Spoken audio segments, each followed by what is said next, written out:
North of the Las Vegas Boulevard is a section of Las Vegas that is known for its extremely high crime rate, actually being one of the most dangerous areas in Las Vegas' history.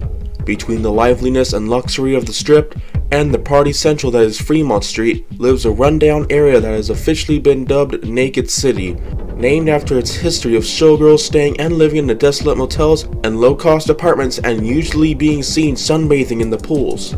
These properties, motels, apartments, restaurants, and almost everything else located in this area usually did not last long before becoming abandoned 10 or 15 years after being in service. There were a few exceptions, however, and one of those exceptions were Bob Stupak's Vegas World.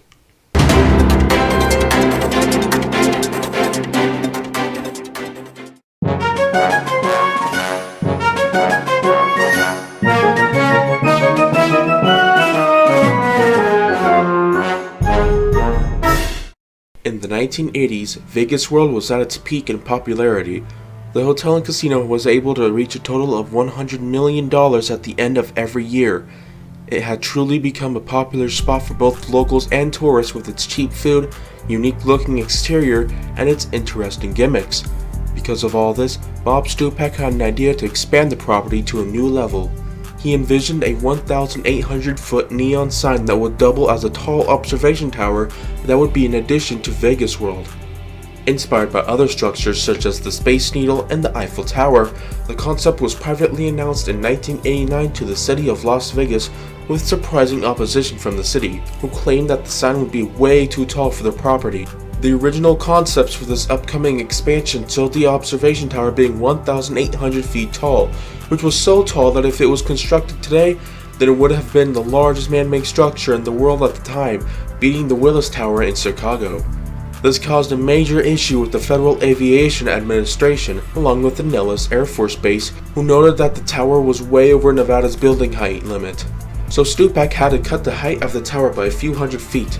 By April of the same year, the tower was approved, and Stupak could finally build the expansion.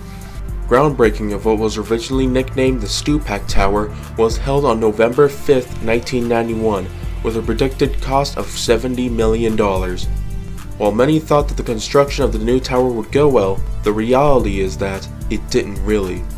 While construction of the bottom legs were being done, construction workers noticed that one of the legs was being built a bit too far from where the middle of the shaft was supposed to be. While the problem was quickly fixed, what is now known as the dog leg can still be seen to this day. On August 29, 1993, by the time the tower shaft was halfway done, a fire broke out on top of the property, causing many visitors of the neighboring Vegas World to evacuate. The fire lasted for 3 hours, and luckily no one was injured or killed. Sadly, the fire had made delays to the project, as parts of the tower had to be repaired. It wasn't even great for Bob Stupak either, as on March 31, 1995, he was almost killed in a 60-mile-per-hour motorcycle accident. He was later out in a coma that lasted 5 weeks and was needed plastic surgery in order to regain the structure of his face. At this point, it was already clear that the new name of the tower, along with the rest of Vegas World, would be renamed to the Stratosphere. The final part of the tower, which was a 20-foot spire section on top of an antenna, was put into place on November 5, 1995. The 1,149-foot tower's construction was finally finished. Records broke ground, as this had become the tallest freestanding observation tower in the United States, along with the tallest building in general west of the Mississippi River. Nearing the completion of the Stratosphere Tower, Vegas World closed on February 1, 1995 to be merged with an expanded hotel tower and casino space. It's like a spaceship sitting on a launch pad, and the countdown for the grand opening of the tallest building west of the Mississippi is T-minus 6 days and counting. One look at the Stratosphere Tower and Resort, and it brings out the oohs and ahs. At a cost of $550 million, the Stratosphere officially opened for business midnight on April 30th, 1996, with a 6-minute fireworks show. 8,000 VIP guests were invited to its premiere party that was set a few hours before its opening, and many people including Bob Stupak himself, Jack Binion, Mayor at the time Jan Jones, Nevada Governor at the time Bob Miller, and thousands of other guests attended the ceremony. At the time, the giant hotel and casino contained 1,500 hotel rooms and a 97,000 square foot casino containing 2,600 slot machines. At the time, the Stratosphere was themed after an old World's Fair, complete with futuristic-looking neon signs and a giant colorful facade. The casino was divided into 3 major sections that were referred to as pavilions. The first one was the circus-themed Pavilion of Fun, which was scattered with wax figures that varied in size, some even being placed on top of slot machines.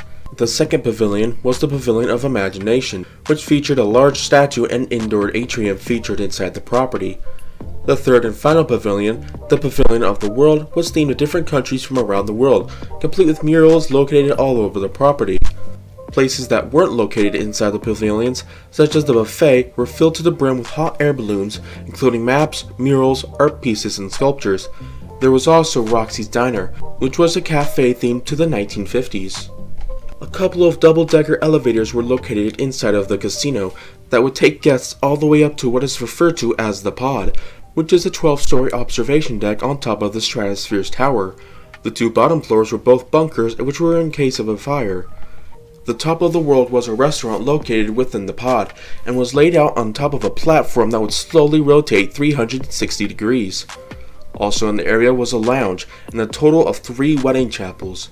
None of this, however, could be compared to what was on top of the deck, 2 amusement rides that would create new heights for the theme park industry.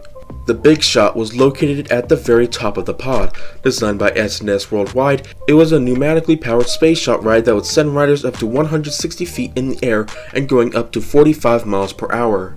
The location of this, along with the other rides, made it some of the tallest rides in the world, all the way up until 2012 with the introduction of the Canton Tower Skydrop ride in China. The other ride was the High Roller, a steel roller coaster designed by Premier Rides that wrapped around part of the observation deck. Due to its limitations, the ride was considerably slow and featured little drops. This caused generally poor reviews. Originally, there were plans to build more than just 2 rides. At one point, there was going to be a ride named the Belly of the Beast that would have seen guests going inside a giant 70-foot tall gorilla that would slowly go up the Stratosphere Tower and then falling down to the bottom. However, due to financial issues and time constraints, the ride would be delayed to after the opening of the property, and then fully canceling it. Before the Stratosphere opened, many of its staff predicted that the property would see at least over 5 million guests in the first year, along with being optimistic for how the resort's execution was laid out. However, this wasn't the case. Even with its grand opening, the place itself was still under construction and unfinished. Its expanded hotel tower, which consisted of an additional 1,000 hotel rooms, was still incomplete at the time. More than half of its stores weren't even open yet, and even worse, the attendance in the Stratosphere's first year was abysmal. A total of 150 employees were terminated during its first year, and at this point, the Stratosphere was considered a financial failure.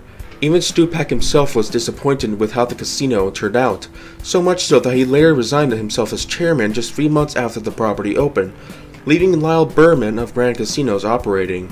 In January of 1997, the extreme amount of financial problems that plagued the resort only got worse, and the Stratosphere was forced to go into bankruptcy. It was clear that the Stratosphere did not live up to its expectations at all. Carl Icahn, an American businessman and financier, began planning to buy the now bankrupt property. He would successfully own the property in August of 1998. Up until 2000, the hotel tower was prominently unfinished, until it was announced that it would not only be finished, but would also be expanded with an additional 1,002 hotel rooms, along with finishing the rest of the shopping area, all costing $75 million. The original hotel tower that was halted during the Stratosphere's financial troubles would finally be completed on June of 2001, with the new hotel tower eventually being completed on the same year.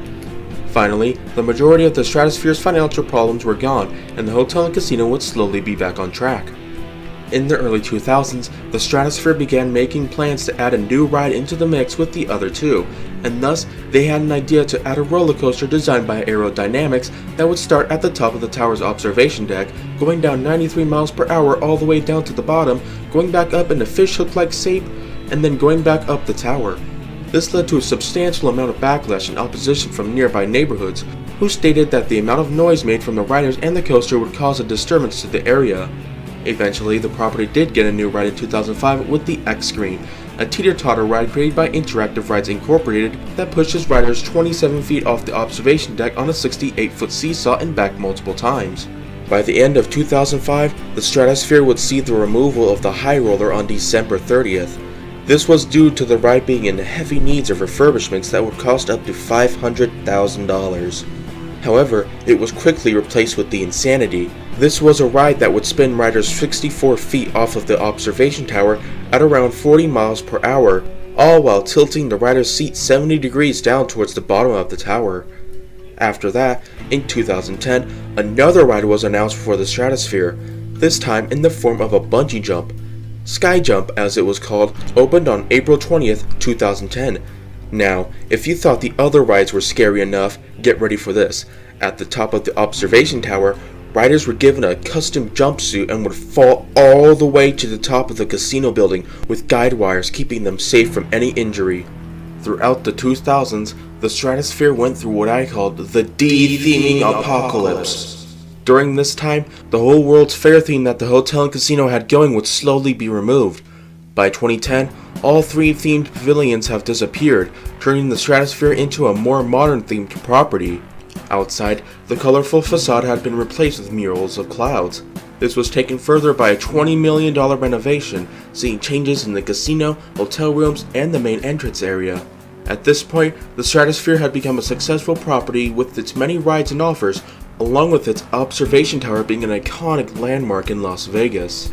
In June of 2017, American Casino and Entertainment Properties was purchased by a Nevada-based gaming company named Golden Entertainment for $850 million. The company had already owned 3 other casinos in Nevada, which were Arizona Charlie's Boulder, Arizona Charlie's Decatur, and the Aquarius in Laughlin.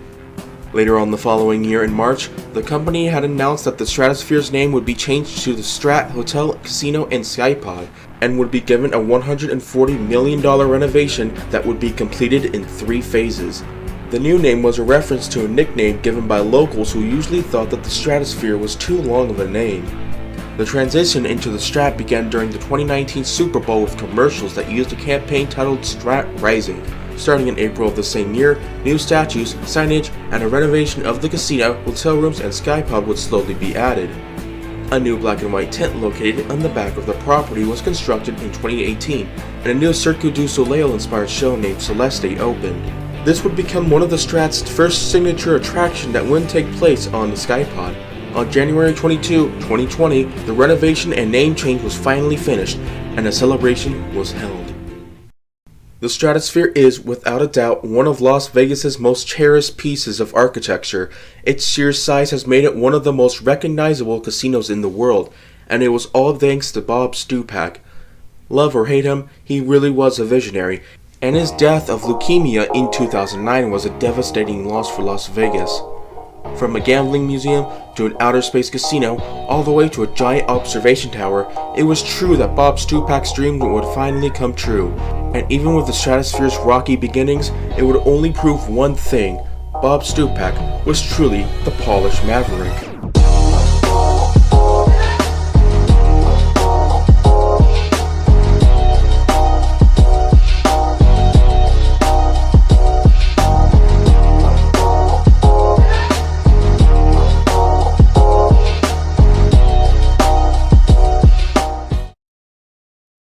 Rethink what you know about this Vegas icon.